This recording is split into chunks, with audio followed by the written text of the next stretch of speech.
it, fold it, and do something to the surface, like texture it, paint it, whatever. Everything I do is a variation on those four things.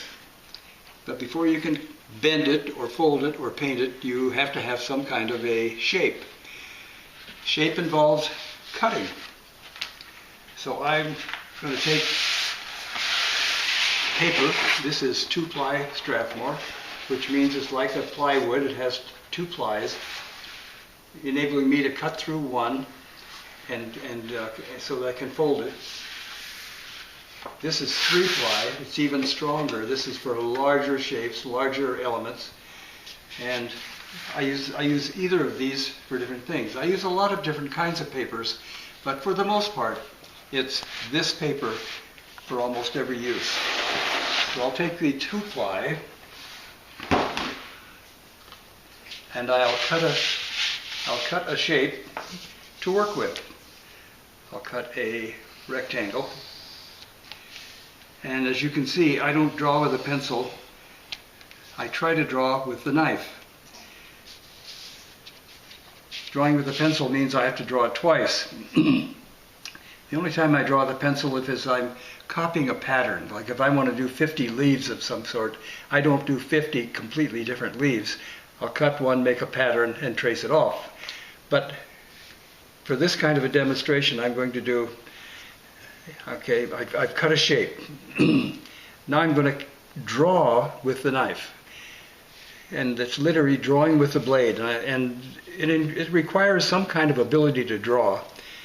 So I'm going to cut a curve from one point to another. And I can do that basically because I know how to draw. And I'm going to do it on the other side. The same curve, point to point. I'll turn it over and I'll draw a curve inside that curve and inside the other. So far the cutting is primarily cutting through 1 ply of paper so that I can fold it. So from a simple 2-dimensional shape, I will be able to fold this paper now and get a 3-dimensional form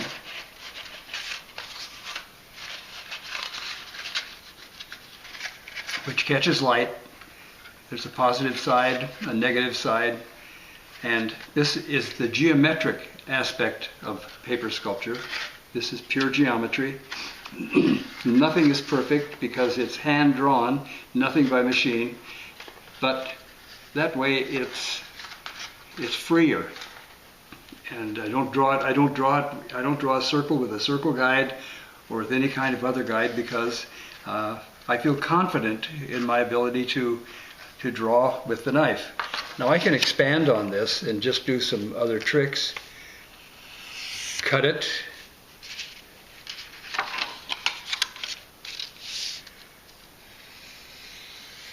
Cut a curve. Cut a curve through halfway through the paper. And all I've done in essence is just make it a little more complex, just as a demonstration.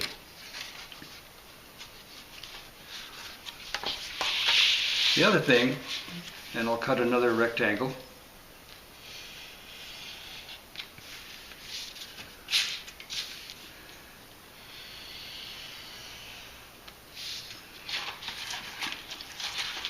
The first demonstration was of a geometric shape.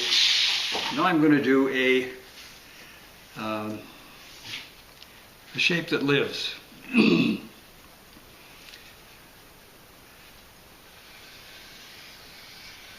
But the technique is exactly the same. Drawing this a partial circle.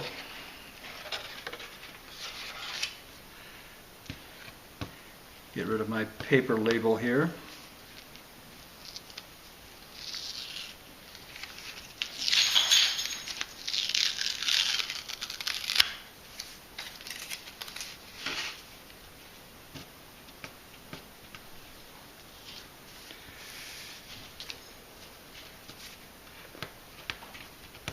And of course the label is right where I want to cut.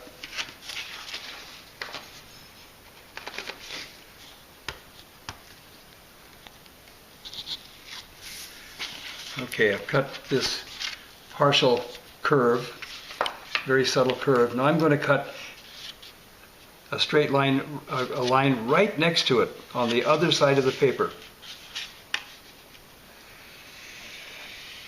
And I'm not hesitating, I just draw it. If I hesitate and stop, the line would never be the same. It would never be clean and free. It would have a glitch in it somewhere. Now I will fold both of these and put them together, and I have what in effect will be a stem.